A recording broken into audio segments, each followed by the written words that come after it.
CHICKEN. Use the code chicken in the shop. CHICKEN. Guys, the chicken's here on day 2 of Warships, and don't worry, we got you covered. We have the meta for 3 engines if you're still stuck here, and we have our next path to boost us up to 4 ER. We are currently number 16. Sorry, currently at rank 16. Number 6 in Canada.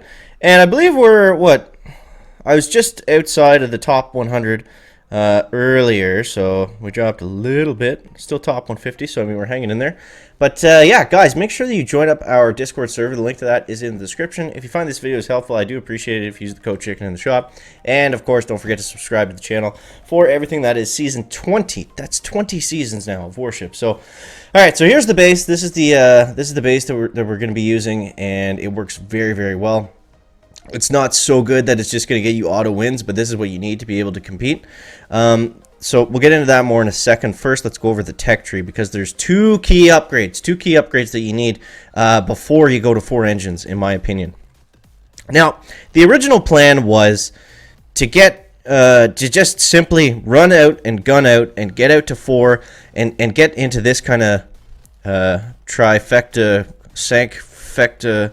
These 5 unlocks right here, like this whole area right here, is exactly where we want to be. We want to get all.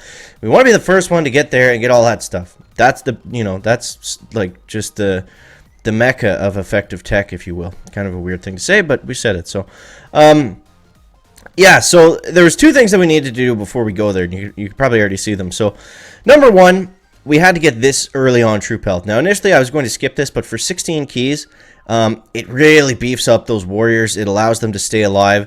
And if we're going to be using warriors to try to push the entire time until we can get up to get seekers or bombers, then that's what we gotta support them somehow. We have shocks, which is great, but it's too hard for them to fizzle out if they're running over max mines, if they're running into max flamethrowers, max machine guns. There's a lot of splash damage out there, so getting that troop health is key, and that's what you need. Yeah, that's what you need. So a lot of you guys probably already have that, but the next important thing is to get the building damage. Typically, these statue nodes are always a no-brainer to get, so it kind of goes without saying, but with this being such a great area right up here, a lot of guys are just kind of foregoing some of this, or hesitating on going back and filling it up. But yeah, that's what we need to do next. I'm actually gonna have enough keys to go to 4 engines today, so that's gonna be exciting. We'll see what happens there. I don't know if going to 4 just naked is the right call just yet, but yeah, so get the building damage. You can get heavies. Heavies are good if you don't have instant training. Heavies are good if you're gonna be stuck at 3 engines for a while. But honestly, I went up against a few guys that were using heavies, and I was still able to beat them just simply using warriors. So next up, we're going to go over the attacks, because that's been the trickiest thing of this entire season. Is just simply trying to figure out what the best attack is to use, and everything like that. So it's been different, which is cool. That's what we always want, right? We always want different metas. We always want stuff that's going to be a little bit more of a challenge. So take a look at some of these times. This is the time zone you want to be in, 310 to 315. That's going to be your sweet spot. It's not going to guarantee you a win every single time. But you notice every loss that I had, it was because of my attack, not because of my defense. So let's see. I think there was there one? Well, we'll start from one of the older ones here. This one's 310. So this is a pretty common base too. We are seeing a lot of this. There are like slightly different versions of this, where it's basically like it tries to pull the warriors up that way, and away from the engines on either side. So I found the best way to attack, and it's kind of nice because it's almost a copy and paste, is we drop 6 boats of warriors just like this, and we let them free clear. Now, things you want to look out for: you want to shock flamethrowers, and you want to shock bunches of machine guns. If it's just one machine gun, it's not a big deal. I'll show you why in a second. And then we throw a Kavan with second wind, and we get those extra warriors running up the sides, and we start to beef them up. But you see, look at this right here. Now, this machine gun, all machine guns, the way they work, they have a blind spot. So if the warriors are going against one machine gun, there's no reason, you don't have to stop it. They're going to be safe. It's just if there's clusters of them like this, that's when it's going to be an issue. So we got to shock those ones, but we don't have to worry about that first one as much. And then typically for the sides over here, that was a little bit reckless what I did there. I don't know if that ended up working out. It looks like they're going to fizzle out. Yeah, they definitely did. So, yeah, here's how we'll do it on that side. So we saw all those mines there. We throw one boat of warriors out. I was a little bit late on this second boat here to delay drop. But basically that's what we're doing. So we let them fly out. They clear all the mines. And then the second boat of warriors ideally comes around the corner and goes for that last engine. So that's how we're working with that. And yeah, having the troop health means you can kind of rush through mines. If you don't have troop health, honestly, you're not going to be able to get to gold early, and you're going to phase out here for sure. So yeah, I would say to pass on the smokes. It's too many keys for right now. We don't need them. You know, they're nice to have sometimes, but it's not the walk that's killing you. It's you know, maybe once we get into 4ER, that might be something we need to look back on. But for right now, we don't need to do that. So let's take a look at this attack. I think this was a decent one. So this is against kind of the base that I have set up here. And we simply go in. See, it's the same drop, which is why I love it. So shock the flamethrowers that are going to be a nuisance. And then we're going 6 flags separated. And then we're simply delay dropping. Now, you kind of have to, it's not the same every time. You kind of have to pick your spots. I mean, if they're doing really well on the right and they got Kavan, like maybe we need some warriors on the left, so we decide to beef up those sides. But what we can also do, so you see what I did here is I threw one boat out on the left to help these guys because they're looking a little bit thin. Also, they're going to be able to clear the mines for this boat coming in. And then what we do is we throw one boat in the middle, and those guys are just going to go straight for this last engine room right up here in the top.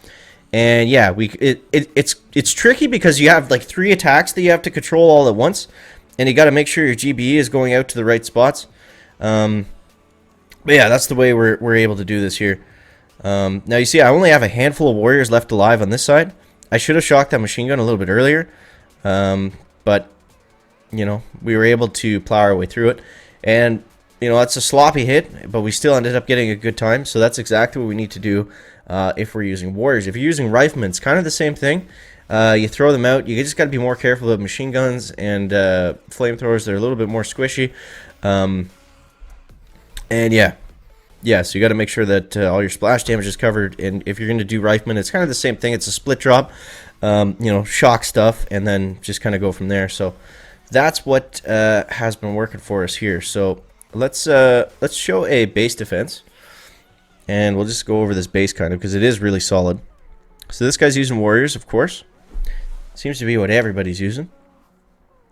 I don't see a lot of guys being successful with heavies. I don't see a lot of guys being successful with only riflemen. Now this guy's going for a rush hit, which is not really recommended. It's, you know, it's a lot of stuff, especially if you don't have smoke screens to just kind of launch them through. So this attack was over for him before it even started. Yeah. So we're not warrior rushing like we would typically in the main base.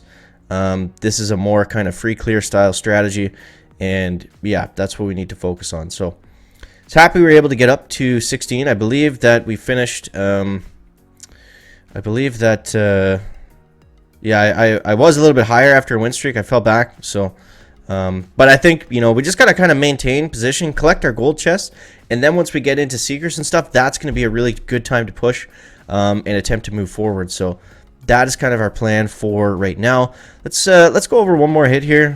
Which one was a decent one? 315. 315. I had one attack that was crazy. It was like 334, but the guy had like no defenses, so it wasn't really ideal. So here's another interesting base. Now for these bases here, basically all we're doing is we're throwing 3 warriors on this side, 3 warriors on this side. It's the same 6 split drop, shock the flames, and then just let them run out and move forward. We also throw the good doctor in the back, of course, and we're using second wind to bring back warriors as they go down. Now you see right here, we'll do the same thing. So now that these front defenses are cleared, we can funnel our warriors on this side through all the mines, and we're just going to simply stagger drop. So we're going to feed one boat to the mines, and then we're going to let the second boat come in and take through. And it's not a big deal to not split drop over here and to throw more guys up on this side, because to go from this engine to this engine up in the corner, it's not a big deal. It doesn't take a lot of extra time. So all we're doing is we're just going to baby these guys on this side with shocks. And then over here, we can simply just use second winds. Because the second wind troops, they come out a little bit slower. But honestly, I had so many troops left here, even though we lost like half of them to the mines. It wasn't a big deal. So then those 2 engines go down at pretty well the same time.